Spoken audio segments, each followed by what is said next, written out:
Congress party ప్రభుత్వ పరిపాలనలో పేరుకే ఇది ప్రజాపాలన గాని అన్ని వర్గాలకు సంబంధించినటువంటి దగా పాలన నడుస్తూ ఉంది. ముఖ్యంగా ఈరోజు రాష్ట్ర వ్యాప్తంగా హాస్టళ్ళు స్కూళ్ళల్లో పరిస్థితి చూసుకున్నా, గురుకులాలు అదేవిధంగా యూనివర్సిటీల పరిస్థితి చూసుకున్నా అక్కడ విద్యార్థుల పరిస్థితి చాలా అరణ్య రోదన అయిపోయింది, చాలా దారుణంగా తయారైంది.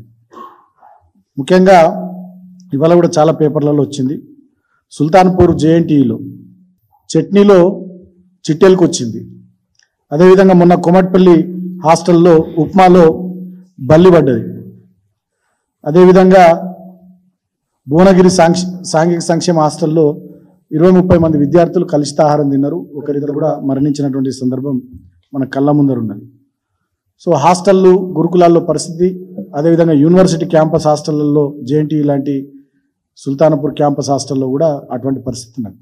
అదే కాకుండా ముఖ్యమంత్రి గారు ఏం మాట్లాడతారు, గురుకులాల వల్ల తల్లిదండ్రులకు విద్యార్థులకు మధ్య ఒక రకమైనటువంటి గ్యాప్ వచ్చింది అని చెప్పి గురుకులాలను ఎత్తేయాలనేటటువంటి ధోరణితోనే, ఆ ఆలోచనతోనే ముఖ్యమంత్రి రేవంత్ రెడ్డి గతంలో కూడా మాట్లాడినటువంటి విషయాన్ని గుర్తు చేస్తూ ఉన్నా.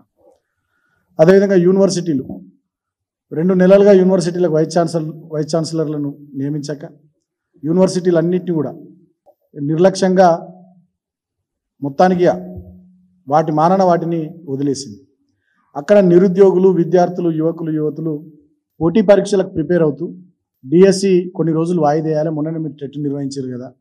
అదేవిధంగా గ్రూప్ 1 మెయిన్స్కి సంబంధించి 1:100 పిలవాలి. తర్వాత జాబ్ క్యాలెండర్ మీరు గతంలో చెప్పినట్టుగా 2 లక్షల ఉద్యోగాలకు సంబంధించి జాబ్ క్యాలెండర్ రిలీజ్ చేయాలి. గ్రూప్ 2లో 2000 పోస్టులు అదనంగా, గ్రూప్ 3లో 3000 పోస్టులు అదనంగా పెంచుతామని మీరు గతంలో ప్రతిపక్షంలో ఉన్నప్పుడు ఏదైతే చెప్పారో వాటన్నిటిని నిలబెట్టుకోవాలి. నిరుద్యోగ భృతి 4000 ఇస్తామన్నారు, ఇవ్వాలని చెప్పి యూనివర్సిటీల్లో విద్యార్థులు ఆందోళనలు చేస్తుంటే ఆ యూనివర్సిటీల్లో కూడా హాస్టళ్లలో కరెంటు తీసేయడాలు, నీళ్లు బంద్ చేయడాలు. ఇక మళ్ళా గతంలో ఉమ్మడి ఆంధ్రప్రదేశ్ రాష్ట్రంలో యూనివర్సిటీలు ఎట్లయితే ఇనుప బూట్ల చప్పులతోని, ఇనుప కంచెల చప్పులతోని, లాఠీలతోని, తుపాకుల మోతలతోని ఏ రకమైనటువంటి పరిస్థితులు యూనివర్సిటీల్లో 2014 ముందు ఉండేనో మళ్ళీ ఆ రకమైనటువంటి పరిస్థితులు రేవంత్ రెడ్డి గారు తీసుకొచ్చారు.